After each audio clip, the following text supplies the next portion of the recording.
Buenas tardes, queridos espectadores. Bienvenidos a un nuevo episodio de nuestro canal, donde exploramos las historias más fascinantes, complejas y profundamente humanas que nos recuerdan que la realidad a menudo supera la ficción. Soy su anfitrión y hoy les traigo un relato que nos habla de confianza traicionada, ingenio femenino y las decisiones que tomamos cuando descubrimos que aquello en lo que más creíamos resultó ser una elaborada ilusión.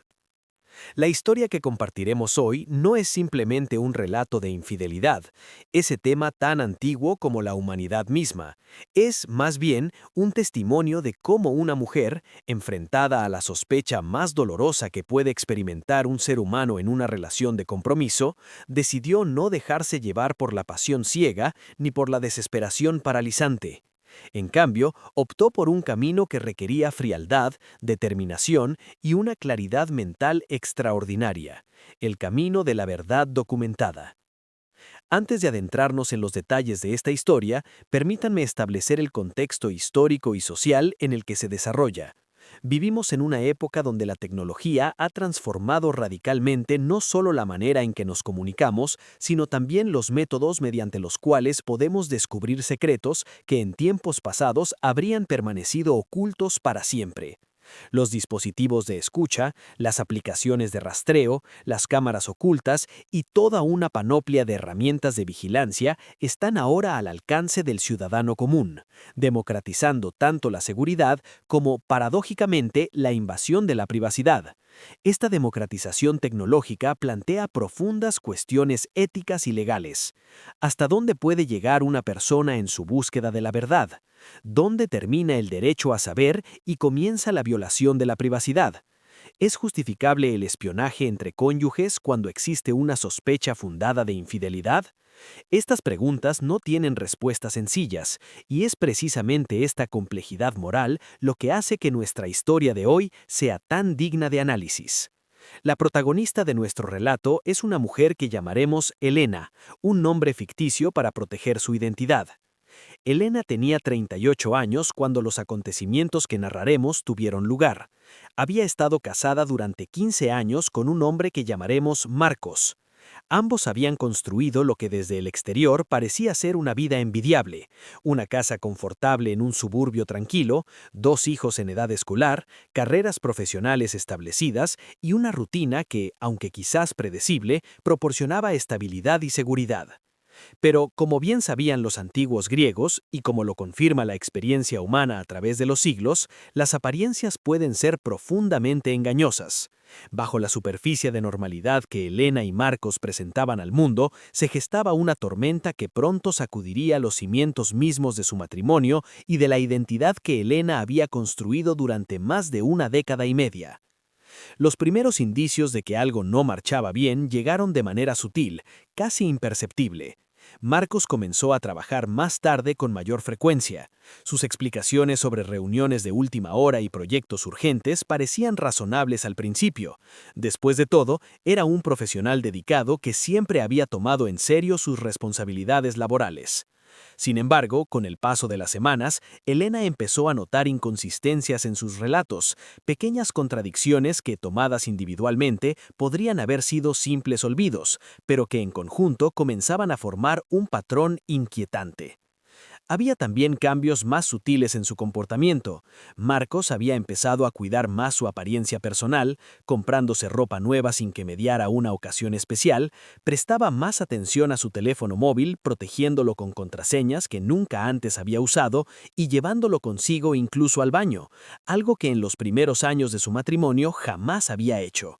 Cuando sonaba su teléfono en casa, a menudo se levantaba rápidamente para contestar en otra habitación, murmurando explicaciones vagas sobre colegas o asuntos de trabajo que requerían discreción.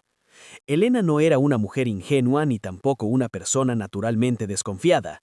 Había construido su matrimonio sobre la base de la confianza mutua y la idea de que su esposo pudiera estar siéndole infiel le resultaba casi inconcebible. Durante semanas, intentó racionalizar estos cambios, buscar explicaciones alternativas y convencerse a sí misma de que su imaginación estaba jugándole una mala pasada. Pero la intuición, esa voz interior que hemos heredado de millones de años de evolución y que tan a menudo intentamos silenciar con lógica, seguía susurrándole que algo estaba terriblemente mal. Fue en este contexto de creciente ansiedad y duda cuando Elena tomó la decisión que cambiaría el curso de su vida y que constituye el núcleo de nuestra historia de hoy. Después de noches de insomnio, de analizar y reanalizar cada detalle del comportamiento de Marcos, de preguntarse si estaba perdiendo la cordura o si realmente existía motivo para sus sospechas, Elena decidió que necesitaba saber la verdad. Y para obtenerla, recurriría a un método que, aunque controvertido, le proporcionaría las respuestas que desesperadamente necesitaba. Instalaría un dispositivo de escucha en el automóvil de su esposo. Esta decisión no fue tomada a la ligera.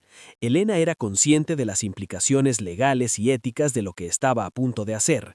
Sabía que, dependiendo de la jurisdicción en la que viviera, su acción podría considerarse ilegal. Entendía que estaba cruzando una línea que, una vez cruzada, no podría borrárselo jamás. Pero también comprendía que seguir viviendo en la incertidumbre, en ese limbo tortuoso entre la confianza y la sospecha, estaba destruyéndola lentamente desde dentro. Así comienza nuestra historia, con una mujer ordinaria enfrentando circunstancias extraordinarias, tomando una decisión que la colocará en el centro de un drama que revelará no solo la verdad sobre su matrimonio, sino también verdades más profundas sobre la naturaleza humana, la lealtad, el engaño y el precio que pagamos por saber aquello que quizás preferiríamos ignorar. Acompáñenos en este viaje mientras desentrañamos, paso a paso, los acontecimientos que siguieron a esa decisión fatídica. Les prometo que lo que descubrirán no solo es una historia fascinante, sino también una reflexión sobre los dilemas morales que enfrentamos en la era digital y sobre la eterna pregunta: ¿es la verdad siempre preferible a la ignorancia? Pero antes de continuar, les pido que se tomen un momento para reflexionar sobre esta pregunta. ¿Qué harían ustedes en una situación similar? Los invito a dejar sus pensamientos en los comentarios al final de este video. Ahora, sin más preámbulos, adentrémonos en el desarrollo de esta extraordinaria historia. La decisión de instalar un dispositivo de escucha en el vehículo de su esposo no surgió de un impulso repentino o de un arranque de celos irracionales. Elena era, por naturaleza y formación, una persona metódica y reflexiva. Había trabajado durante años en el sector de recursos humanos, un campo que le había enseñado a valorar tanto la evidencia objetiva como la importancia de procedimientos claros y documentados. Esta mentalidad analítica sería crucial en lo que estaba a punto de emprender. Durante las noches que siguieron a su decisión inicial, Elena se dedicó a investigar exhaustivamente sus opciones. En la privacidad de su estudio, después de asegurarse de que Marcos estuviera dormido y los niños en sus habitaciones, se sumergía en foros de Internet, artículos especializados y tiendas en línea que ofrecían equipos de vigilancia. Descubrió que existía un mercado sorprendentemente amplio y sofisticado de dispositivos diseñados específicamente para situaciones como la suya. Los dispositivos de escucha modernos, aprendió Elena, habían evolucionado dramáticamente desde los toscos y voluminosos aparatos de décadas pasadas. Ahora existían dispositivos del tamaño de una moneda que podían esconderse prácticamente en cualquier lugar, con baterías que duraban días e incluso semanas, y con capacidades de grabación de audio de alta fidelidad que habrían parecido ciencia ficción apenas una generación atrás. Algunos modelos incluso incorporaban tecnología GPS, permitiendo no solo escuchar conversaciones, sino también rastrear movimientos en tiempo real. Sin embargo, Elena también se encontró con información inquietante sobre las implicaciones legales de lo que planeaba hacer. Las leyes sobre vigilancia y privacidad variaban considerablemente según la jurisdicción. En algunos lugares, grabar conversaciones sin el consentimiento de al menos una de las partes era claramente ilegal y podía resultar en consecuencias penales graves. En otros, las leyes eran más ambiguas, especialmente en casos que involucraban a cónyuges y propiedad compartida. Esta investigación legal la llevó a pasar horas leyendo estatutos, casos judiciales y opiniones de expertos. descubrió que el tema era mucho más complejo de lo que había imaginado inicialmente. ¿Era el automóvil propiedad compartida de ambos cónyuges o estaba registrado únicamente a nombre de Marcos? ¿Importaba esta distinción desde el punto de vista legal? ¿Qué sucedería si el dispositivo grabara no solo a Marcos, sino también a terceras personas que no habían dado su consentimiento? ¿Podría la evidencia obtenida de esta manera ser utilizada en un eventual proceso de divorcio o sería inadmisible en un tribunal? Estas preguntas legales planteaban dilemas serios, pero Elena se encontró a sí misma en una posición que millones de personas en su situación han enfrentado a lo largo de la historia, atrapada entre lo que es técnicamente legal y lo que siente que es moralmente necesario para proteger sus propios intereses y su cordura mental. Finalmente, después de mucha deliberación, Elena llegó a una conclusión pragmática. Necesitaba saber la verdad antes de poder tomar cualquier otra decisión informada sobre su futuro. Lo que hiciera con la información obtenida sería una preocupación para más adelante. Con su decisión reafirmada, Elena procedió a la fase práctica de su plan. Después de comparar numerosas opciones, seleccionó un dispositivo específico que parecía ideal para sus propósitos. Era un grabador de audio digital compacto, no mucho más grande que un encendedor, con activación por voz que conservaba la batería grabando solo cuando detectaba sonido. Tenía una capacidad de almacenamiento suficiente para varios días de audio y, crucialmente, era lo suficientemente pequeño como para esconderse efectivamente en el interior de un automóvil. El dispositivo llegó por correo en un paquete discreto sin marcas identificativas. Elena lo había enviado a la oficina de una amiga cercana, una de las pocas personas en quien había confiado parcialmente sus sospechas, aunque sin revelar exactamente qué planeaba hacer. Cuando finalmente tuvo el dispositivo en sus manos, sintió una mezcla contradictoria de emociones: determinación, aprensión, culpa y, curiosamente, una especie de poder que no había experimentado en meses. Por primera vez desde que comenzaron sus sospechas, sentía que estaba tomando control activo de su situación en lugar de ser una víctima pasiva de las circunstancias. El siguiente desafío era encontrar el momento y el método apropiados para instalar el dispositivo. Marcos generalmente usaba su automóvil para ir al trabajo cada mañana y lo estacionaba en el garaje de su casa por las noches. Elena necesitaba un momento en que pudiera acceder al vehículo sin despertar sospechas y sin ser interrumpida. La oportunidad se presentó un sábado por la mañana cuando Marcos llevó a los niños a sus respectivas actividades deportivas, dejando su coche en casa porque usaron el vehículo familiar más grande. Con el corazón latiendo aceleradamente, Elena esperó unos minutos después de que se fueran para asegurarse de que no regresaran por algo olvidado, un hábito frecuente de su hijo menor. Luego, con el pequeño dispositivo en la mano, se dirigió al garaje. Abrió la puerta del conductor del sedán oscuro de Marcos y se sentó en el asiento, respirando el familiar aroma a cuero y al ambientador que él prefería. Por un momento la asaltó una ola de nostalgia y tristeza. ¿Cuántas veces había estado en ese mismo asiento, en viajes familiares, en citas románticas durante los primeros años de su matrimonio, en conversaciones cotidianas sobre planes y sueños compartidos? Pero Elena no permitió que las emociones la paralizaran. Había leído en los foros que el mejor lugar para ocultar un dispositivo de escucha en un automóvil era debajo de los asientos, particularmente bajo el asiento del conductor, donde captaría más claramente cualquier conversación. Con manos ligeramente temblorosas pero decididas, Elena se inclinó y deslizó el pequeño grabador en un rincón oscuro debajo del asiento del conductor, asegurándose de que estuviera bien escondido, pero no tan profundamente enterrado que el sonido se viera comprometido. Activó el dispositivo según las instrucciones que había memorizado, verificó que la luz indicadora parpadeara brevemente confirmando su funcionamiento y luego la cubrió completamente. Todo el proceso tomó menos de 5 minutos. Cuando Elena salió del garaje y cerró la puerta tras sí, sintió como si hubiera cruzado un umbral invisible. No había vuelta atrás ahora. El dispositivo estaba en su lugar, silenciosamente esperando. Resto para capturar cualquier conversación que ocurriera en ese espacio privado que Marcos probablemente consideraba un santuario seguro donde podía hablar libremente sin ser escuchado. Los días siguientes fueron de una tensión casi insoportable para Elena. Externamente mantenía su rutina habitual. Preparaba desayunos, llevaba a los niños a la escuela Iba a su trabajo, participaba en reuniones, regresaba a casa, ayudaba con las tareas escolares, pero internamente su mente estaba constantemente enfocada en ese pequeño dispositivo escondido bajo el asiento del automóvil de su esposo. ¿Estaría funcionando correctamente? ¿Habría captado algo relevante? ¿O confirmaría que sus sospechas eran infundadas y que Marcos era por todos los demás fiel y sus comportamientos extraños tenían explicaciones inocentes? Elena había decidido esperar una semana completa para recuperar el dispositivo.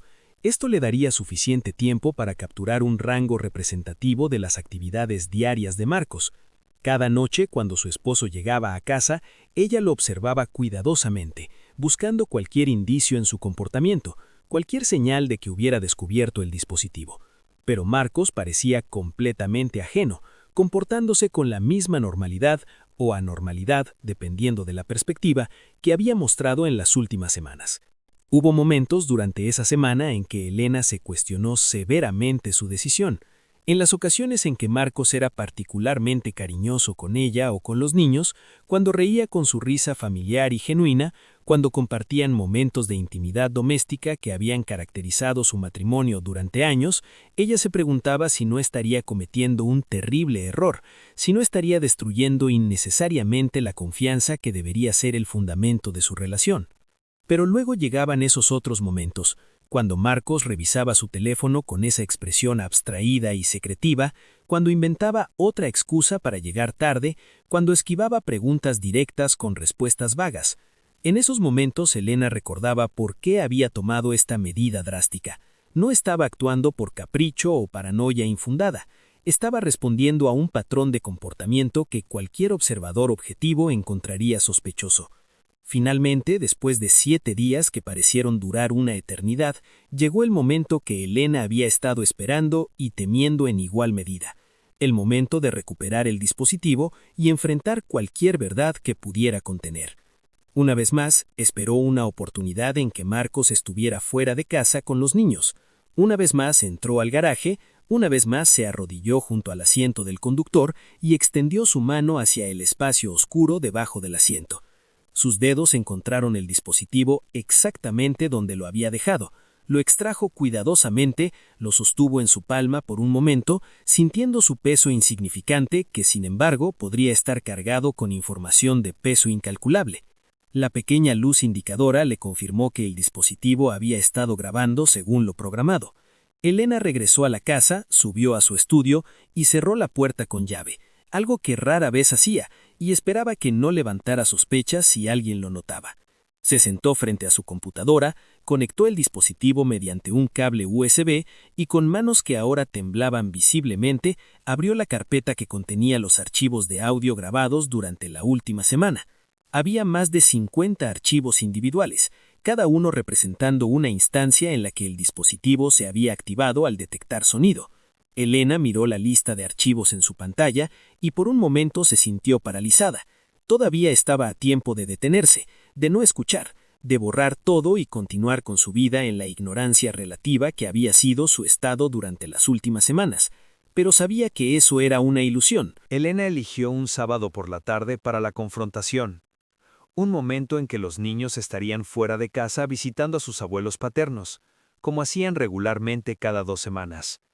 Marcos había intentado excusarse de llevarlos esa mañana, mencionando vagamente que tenía trabajo que hacer en casa, pero Elena había insistido.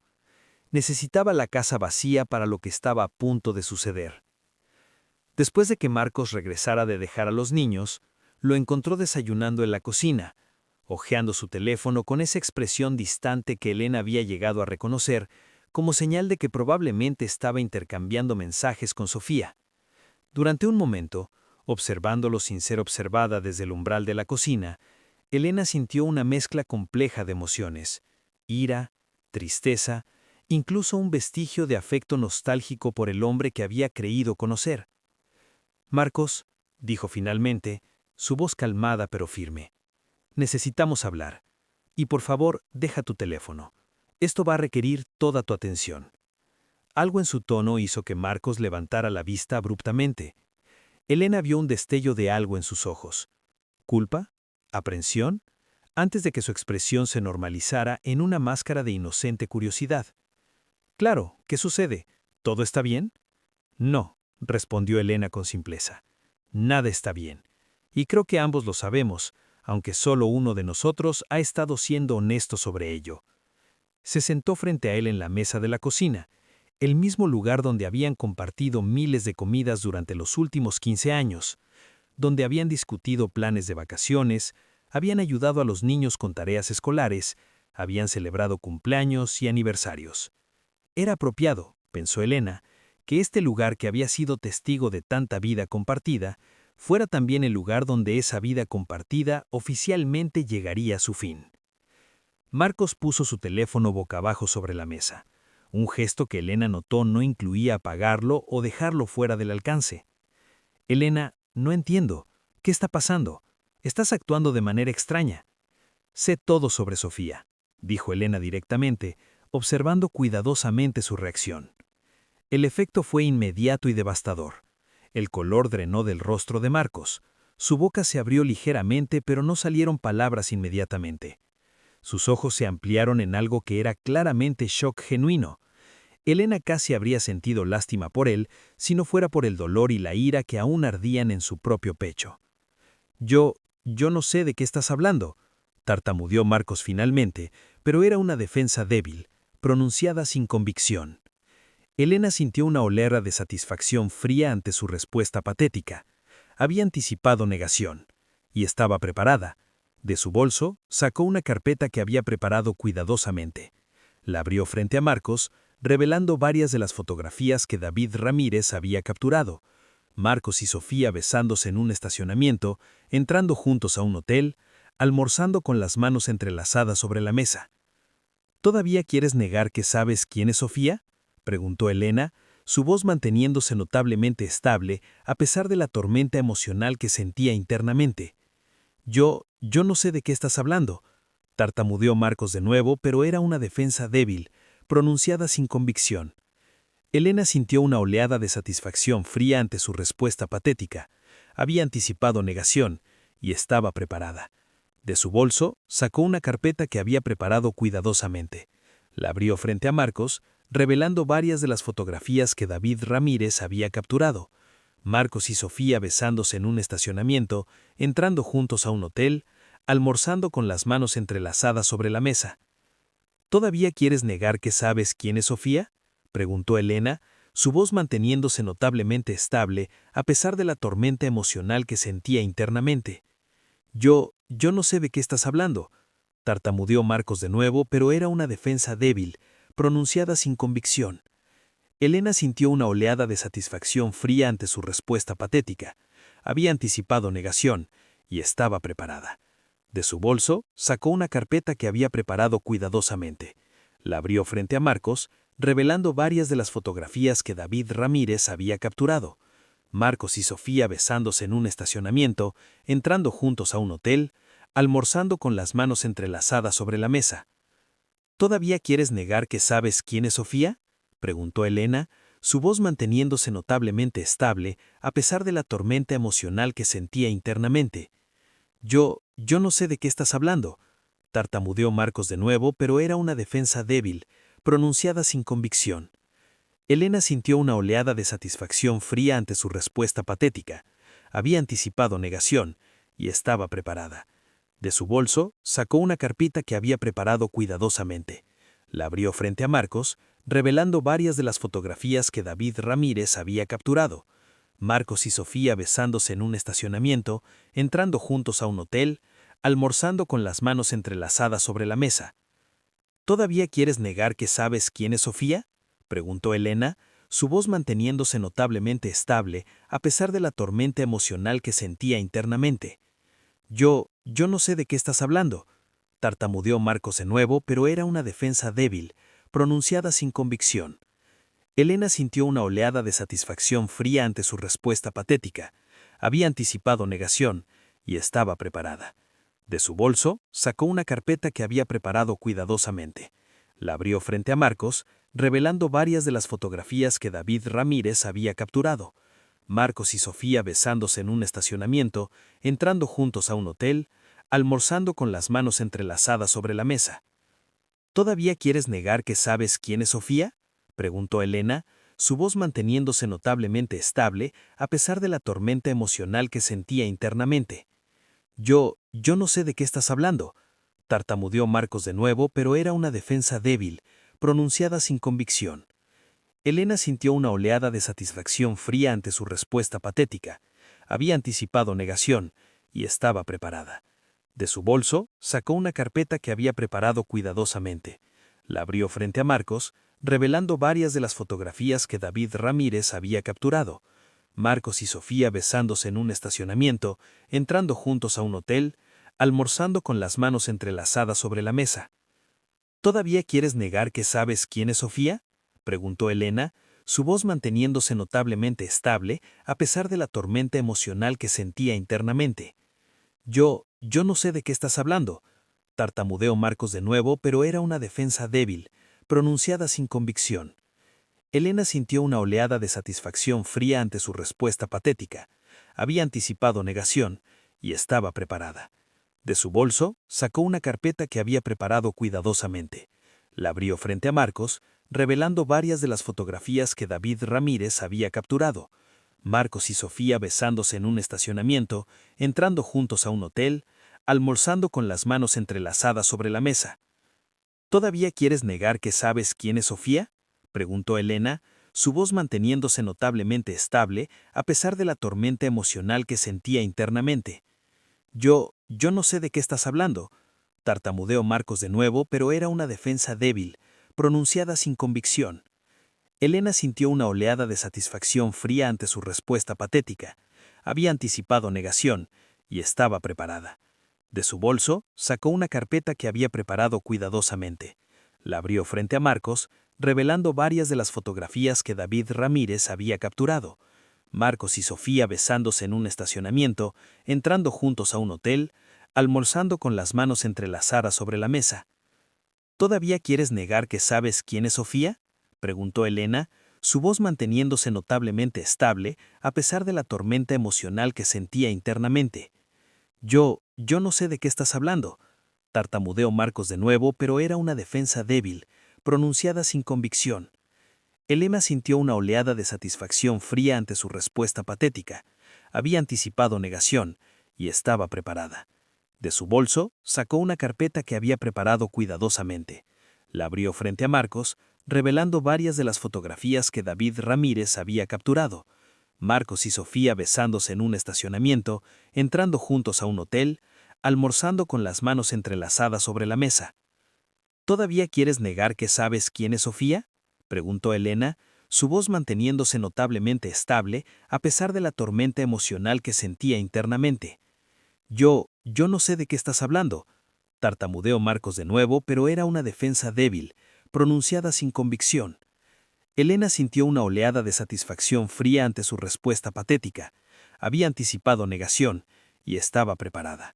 De su bolso, sacó una carpeta que había preparado cuidadosamente. La abrió frente a Marcos, revelando varias de las fotografías que David Ramírez había capturado. Marcos y Sofía besándose en un estacionamiento, entrando juntos a un hotel, almorzando con las manos entrelazadas sobre la mesa. ¿Todavía quieres negar que sabes quién es Sofía?, preguntó Elena, su voz manteniéndose notablemente estable a pesar de la tormenta emocional que sentía internamente. Yo no sé de qué estás hablando, tartamudeó Marcos de nuevo, pero era una defensa débil, pronunciada sin convicción. Elena sintió una oleada de satisfacción fría ante su respuesta patética. Había anticipado negación y estaba preparada. De su bolso, sacó una carpeta que había preparado cuidadosamente. La abrió frente a Marcos, revelando varias de las fotografías que David Ramírez había capturado. Marcos y Sofía besándose en un estacionamiento, entrando juntos a un hotel, almorzando con las manos entrelazadas sobre la mesa. ¿Todavía quieres negar que sabes quién es Sofía?, preguntó Elena, su voz manteniéndose notablemente estable. La historia de Elena y Marcos no es única. A lo largo de la historia humana, la infidelidad ha sido una fuente constante de dolor, drama y, en ocasiones, violencia. Lo que hace que la situación de Elena sea distintivamente moderna es el método que empleó para descubrir la verdad y las cuestiones éticas complejas que ese método plantea. Vivimos en una época de vigilancia sin precedentes. Los dispositivos de rastreo, las cámaras de seguridad, las aplicaciones de monitoreo y toda una industria de tecnología de vigilancia han transformado fundamentalmente la naturaleza de la privacidad.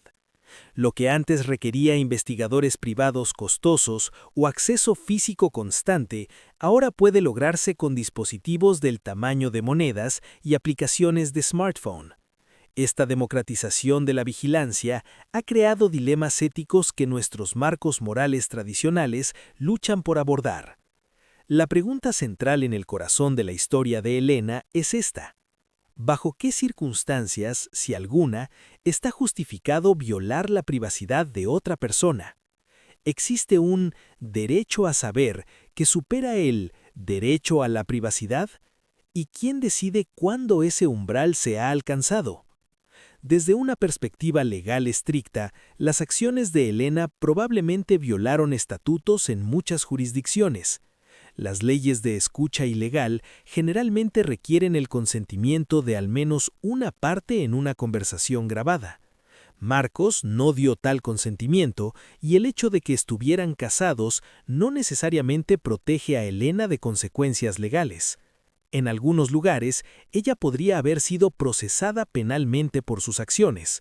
Incluso donde las consecuencias penales son improbables, la evidencia obtenida de esta manera a menudo es inadmisible en procedimientos civiles como casos de divorcio. Sin embargo, como sabemos de la historia de Elena, ella anticipó estos problemas legales y trabajó alrededor de ellos contratando a un investigador privado para obtener evidencia admisible por medios legales. Las grabaciones originales sirvieron principalmente para darle el conocimiento que necesitaba para tomar decisiones informadas y para dirigir al investigador sobre dónde buscar. Desde una perspectiva puramente legal pragmática, su estrategia fue efectiva si éticamente cuestionable. Pero más allá de las consideraciones legales, hay cuestiones morales más profundas en juego. La ética filosófica tradicional nos proporciona varios marcos para analizar la situación. Desde una perspectiva consecuencialista o utilitaria, podríamos evaluar las acciones de Elena basándonos en sus resultados. ¿Causaron más bien que mal? Elena obtuvo información crucial que le permitió proteger sus intereses financieros y planificar apropiadamente para el bienestar de sus hijos. Marcos fue expuesto por comportamiento que era genuinamente dañino y engañoso. La verdad fue revelada, permitiendo que todos los involucrados tomaran decisiones basadas en realidad en lugar de ilusión. Por otro lado, las acciones de Elena establecieron un precedente de vigilancia entre esposos que, si se generalizara, podría crear un ambiente de desconfianza mutua omnipresente en las relaciones. Si todos los esposos sospechosos sintieran que estaban justificados en vigilar a sus parejas, la privacidad dentro del matrimonio esencialmente cesaría de existir. Las relaciones se volverían zonas de vigilancia mutua constante, donde cada conversación telefónica, cada mensaje de texto, cada movimiento podría ser monitoreado y documentado. Desde una perspectiva de ética deontológica que se enfoca en deberes y reglas más que en consecuencias, las acciones de Elena podrían verse como violar el deber fundamental de respetar la autonomía y privacidad de otros. El filósofo Immanuel Kant argumentaría que es espiar a otro, independientemente de las razones, trata a esa persona como un medio para un fin en lugar de como un fin en sí mismo, violando así su dignidad inherente como un ser racional. Pero la ética de virtud, otro marco importante, podría evaluar la situación de manera diferente. Este enfoque pregunta, ¿qué haría una persona virtuosa en estas circunstancias? Una persona virtuosa busca la verdad, protege a los inocentes, en este caso los niños, y actúa con coraje frente a la adversidad. Desde esta perspectiva, las acciones de Elena podrían verse como demostrando virtudes de prudencia, planificación cuidadosa, coraje, virtud de enfrentar verdades dolorosas y justicia, asegurar que no fuera completamente víctima del engaño de otro. La cuestión se complica aún más cuando consideramos las dinámicas de poder en las relaciones y la historia del género. Históricamente, las mujeres en matrimonios han estado en posiciones de vulnerabilidad económica y social significativa. Hasta relativamente poco tiempo en la historia humana, las mujeres en muchas sociedades no podían poseer propiedad independientemente, iniciar procedimientos de divorcio o controlar sus propias finanzas. Incluso en sociedades modernas con igualdad legal de género, las mujeres que han dedicado años a criar hijos y administrar hogares a menudo se encuentran en desventajas económicas significativas después del divorcio. En este contexto, podríamos ver las acciones de Elena no simplemente como vigilancia injustificada, sino como autoprotección justificable. Enfrentada a señales inequívocas de que su esposo estaba siendo deshonesto y posiblemente planeando abandonar el matrimonio, no tenía ella no solo el derecho, sino incluso la responsabilidad, particularmente como madre de niños menores, de descubrir la verdad y prepararse apropiadamente? Esta pregunta señala una tensión fundamental en nuestra comprensión del matrimonio moderno. Por un lado, concebimos el matrimonio como una unión de dos individuos autónomos, cada uno reteniendo sus propios derechos a la privacidad y autodeterminación. Por otro lado, el matrimonio es una asociación legal y social que crea obligaciones mutuas e intereses compartidos. Cuando estos dos aspectos del matrimonio entran en conflicto, ¿cuál debe prevalecer? La expectativa tradicional en el matrimonio ha sido de transparencia y fidelidad. Los votos matrimoniales explícitamente prometen, en la mayoría de las tradiciones, forsaking all others, o abandonar a todos los demás. Implícito en esta promesa está la expectativa de honestidad, de que los cónyuges no mantendrán secretos mayores entre sí, particularmente secretos que afecten materialmente la naturaleza de su relación. Cuando un cónyuge viola estas expectativas fundamentales a través de engaño sostenido, ¿cómo cambia eso el contrato moral del matrimonio? ¿Mantiene el cónyuge deshonesto los mismos derechos a la privacidad que habrían tenido en un matrimonio caracterizado por honestidad mutua? O, dicho de otra manera, ¿acaso la traición de confianza de Marcos efectivamente renunció su derecho de privacidad de Elena, incluso si él no sabía que había renunciado? Estas son preguntas abstractas o puramente académicas. Son dilemas prácticos que millones de personas enfrentan al navegar relaciones en las que sospechan, pero no pueden probar infidelidad o engaño. Y en la era moderna tienen acceso a herramientas que generaciones anteriores nunca tuvieron, herramientas que hacen posible convertir sospechas en certezas, pero solo al precio de cruzar líneas éticas y legales significativas. Vale la pena considerar también el impacto psicológico de vivir en incertidumbre versus vivir con verdad dolorosa. Los psicólogos que trabajan con víctimas de infidelidad reportan que la incertidumbre, esa sensación de estar volviéndose loco, la autoduda constante sobre si la intuición de uno es correcta, puede ser psicológicamente devastadora. Algunas personas que han descubierto infidelidad reportan que aunque la verdad fue dolorosísima, también fue en cierto sentido un alivio porque validó su experiencia y les permitió finalmente tomar acción en lugar de permanecer paralizados por la duda. Elena misma describió este fenómeno en sus sesiones de terapia. Antes de saber con certeza, le dijo a la doctora Ortiz, sentía que me desintegraba mentalmente. Cuestionaba constantemente mi percepción, mi propia sanidad. ¿Era paranoica? ¿Excesivamente sospechosa? ¿Estaba destruyendo mi matrimonio con acusaciones infundadas? Esa incertidumbre era tortura. Una vez que supe definitivamente, aunque fue doloroso, al menos sabía que estaba parada en tierra firme. Mi percepción de la realidad había sido validada. Este testimonio señala otra dimensión ética de la situación. el daño psicológico causado por el engaño sostenido en sí mismo. Marcos no solo estaba teniendo una aventura, sino que estaba activamente engañando a Elena día tras día, creando una realidad falsa en la que ella estaba obligada a vivir sin su conocimiento ni consentimiento. Este tipo de engaño, a veces llamado gaslighting, cuando es particularmente severo, puede causar daño psicológico profundo. Desde esta perspectiva, las acciones de Elena para conocer la verdad podrían verse como agresión, sino como autodefensa justificable contra el daño psicológico continuo causado por el engaño de Marcos. Ella estaba, en esencia, resistiendo ser manipulada y mentida para preservar su propia sanidad y agencia. Sin embargo, esta justificación tiene sus propios límites. No todas. Así llegamos al final de nuestra exploración de esta historia notable de traición, descubrimiento y reconstrucción.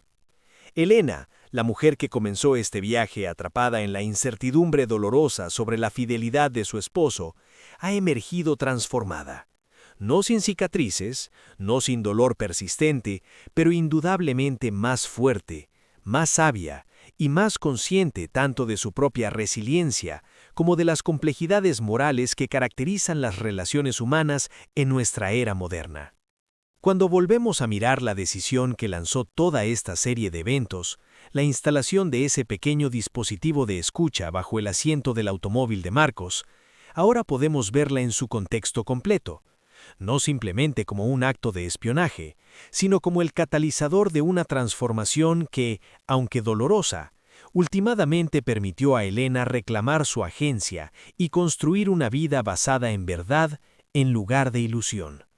La historia que hemos explorado hoy contiene múltiples lecciones, no todas ellas cómodas, no todas ellas proporcionando respuestas claras. Pero quizás esa ambigüedad moral es en sí misma la lección más importante, que la vida real rara vez nos presenta opciones entre bien absoluto y mal absoluto, sino más bien entre tonos de gris, entre opciones imperfectas, cada una con sus propios costos y beneficios. Lo primero que la historia de Elena y Marcos nos enseña es sobre la importancia fundamental de la comunicación honesta en las relaciones. El matrimonio de Marcos y Elena no fracasó simplemente porque Marcos tuvo una aventura. Fracasó porque ambos permitieron que su conexión emocional se erosionara durante años, porque dejaron de comunicarse efectivamente sobre sus necesidades y deseos, porque optaron por la complacencia cuando deberían haber elegido intencionalidad. Marcos describió sentirse no visto y no apreciado en su matrimonio, pero en lugar de comunicar estos sentimientos a Elena, en lugar de sugerir consejería matrimonial o incluso simplemente tener conversaciones honestas sobre su infelicidad, eligió buscar validación y conexión fuera del matrimonio. Esta fue indudablemente la elección equivocada, pero nos señala una verdad importante. Los problemas en las relaciones rara vez aparecen de la nada. Típicamente se desarrollan durante meses o años, impulsados por fallos acumulativos en comunicación, empatía y esfuerzo mutuo. Elena, reflexionando en terapia, reconoció sus propias contribuciones a la dinámica del matrimonio. Había estado tan enfocada en su carrera y en ser una madre perfecta que había descuidado nutrir su relación romántica con Marcos. Había asumido que el matrimonio simplemente continuaría funcionando sin esfuerzo intencional, que el amor que habían compartido una vez era suficiente para sostener su relación a través de todas las presiones y cambios de la vida. La lección aquí no es culpar a Elena por las elecciones de Marcos, sino reconocer que las relaciones saludables requieren mantenimiento constante. Requieren conversaciones regulares sobre el estado de la relación, verificaciones sobre las necesidades y sentimientos de cada pareja, disposición a abordar problemas cuando aún son pequeños, en lugar de esperar hasta que se vuelvan insuperables. Si Marcos hubiera comunicado honestamente su infelicidad hace años, si Elena hubiera reconocido y abordado los signos tempranos de distanciamiento, si ambos hubieran priorizado su relación con la misma atención que daban a sus carreras e hijos, el resultado podría haber sido diferente. Podrían haber trabajado en sus problemas juntos, o podrían haber reconocido que habían crecido de maneras incompatibles y se habían separado honestamente. De cualquier manera, habrían evitado el daño profundo causado por traición y engaño. La historia de Elena también nos enseña sobre la importancia de confiar en nuestra intuición, especialmente cuando múltiples señales apuntan en la misma dirección. Durante semanas antes de instalar el dispositivo de escucha, Elena tenía un sentimiento visceral de que algo estaba mal. Parte de ella quería ignorar esta intuición, convencerse de que estaba siendo paranoica, evitar una verdad dolorosa. Pero otra parte de ella, una parte más sabia, reconocía que su intuición estaba respondiendo a señales reales. Inconsistencias en las historias de Marcos, cambios en sus patrones de comportamiento, su actitud emocionalmente distante. En retrospectiva, todos estos eran claros indicadores de que algo significativo había cambiado en el comportamiento de Marcos. La intuición, como ahora entendemos de investigación psicológica, no es mágica. Es nuestra mente inconsciente detectando patrones que nuestra mente consciente aún no ha articulado completamente. Cuando sentimos que algo está mal, a menudo estamos respondiendo a señales sutiles que hemos notado, sin darnos cuenta completamente. La lección aquí no es volverse hipersospechoso o paranoico en las relaciones. La desconfianza constante sin fundamento puede ser tan dañina como la ingenuidad ciega. Más bien, la lección es prestar atención cuando nuestra intuición levanta banderas rojas, especialmente cuando esas banderas se correlacionan con evidencia observable de cambios de comportamiento. En esos casos vale la pena investigar más, ya sea a través de conversación honesta y directa, observación cuidadosa o sí, en algunos casos, medidas más definitivas para descubrir la verdad. Como hemos explorado extensamente, la historia de Elena nos enfrenta con preguntas difíciles sobre los límites apropiados de privacidad en relaciones íntimas y el uso ético de tecnología de surveillance. Estas preguntas no tienen respuestas simples, pero vale la pena reflexionar sobre los principios que podrían guiar nuestro pensamiento. Primero, deberíamos reconocer que el hecho de que podamos vigilar a otros no significa que debemos hacerlo. La tecnología ha expandido dramáticamente nuestras capacidades, pero nuestros marcos éticos no han evolucionado al mismo ritmo. Necesitamos ser intencionalmente reflexivos sobre cuándo y cómo usamos estas herramientas. Segundo, deberíamos ser honestos con nuestras motivaciones. ¿Estamos buscando vigilar porque tenemos evidencia sustancial de comportamiento problemático o estamos actuando por inseguridad general o deseos de control? La primera podría ser justificable en circunstancias limitadas, la segunda generalmente no lo es. Tercero, deberíamos considerar alternativas. ¿Hemos intentado comunicación directa y honesta primero? ¿Hemos buscado consejería o mediación? La vigilancia debería ser un último recurso cuando otros métodos han fallado y hay razones sustanciales para creer que es necesaria. Finalmente, deberíamos pensar cuidadosamente sobre cómo usaremos cualquier información que obtengamos. Si nuestra intención es protegernos y tomar decisiones informadas, eso es diferente de usar la información para venganza, manipulación o daño innecesario. Quizás la lección más esperanzadora de la historia de Elena es sobre la capacidad humana de resiliencia. Cuando Elena descubrió por primera vez la traición de Marcos, sentía que su mundo entero se había derrumbado. La identidad que había construido durante 15 años como esposa de Marcos, como parte de una unidad familiar particular, parecía disolverse. Pero a través del proceso de navegar el divorcio, de cuidar de sus hijos durante esta transición, de redescubrirse a sí misma como individuo en lugar de solo como parte de una pareja, Elena descubrió reservas de fuerza que no sabía poseía. Aprendió que podía sobrevivir a lo que había temido que la destruiría. Aprendió que la identidad es más flexible y adaptable de lo que habíamos imaginado. Esta lección sobre resiliencia es crucial porque muchas personas permanecen en relaciones dañinas o evitan descubrir verdades dolorosas porque temen que no podrán sobrevivir a las consecuencias. La historia de Elena demuestra que, aunque el dolor es real e intenso, la resiliencia también es real. Sobrevivirán, sanarán. Eventualmente construirán una nueva vida que puede ser tan rica y satisfactoria como la que perdieron, a veces incluso más, porque estará basada en verdad y autoconocimiento más profundo. Asimismo, Elena nos enseña sobre la importancia de buscar apoyo durante crisis. No intentó navegar esta experiencia completamente sola. Buscó asesoramiento legal profesional, apoyo terapéutico y se apoyó en amigos tradicionales. Esta disposición a pedir ayuda, a admitir vulnerabilidad, fue crucial para su habilidad de navegar el proceso tan efectivamente como lo hizo. Un aspecto de la historia de Elena que merece elogio particular es su compromiso de proteger a sus hijos del conflicto adulto tanto como fuera posible. A pesar de su enojo justificado con Marcos, se abstuvo de hablar mal de él frente a Mateo y Lucía. Reconocía que, independientemente de las fallas de Marcos como esposo, seguía siendo el padre de sus hijos, y que ellos necesitaban mantener una relación saludable con ambos padres si era posible. Esta disciplina emocional es extraordinariamente difícil. Cuando sentimos que hemos sido profundamente agraviados, nuestro instinto natural es querer que otros, incluyendo nuestros hijos, vean la injusticia y validen nuestros sentimientos. Pero usar a los niños de esta manera los pone en posiciones imposibles y causa daño psicológico que puede durar hasta la edad adulta.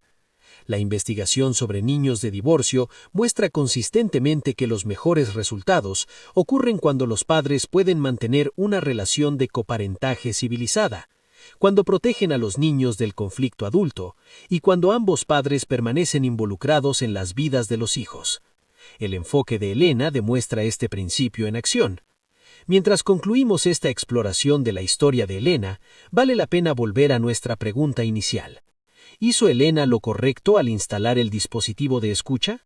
Después de todo lo que hemos considerado, la respuesta honesta sigue siendo: es complicado. Elena enfrentó una elección imposible entre valores en conflicto. Optó por verdad sobre privacidad, por certeza sobre confianza.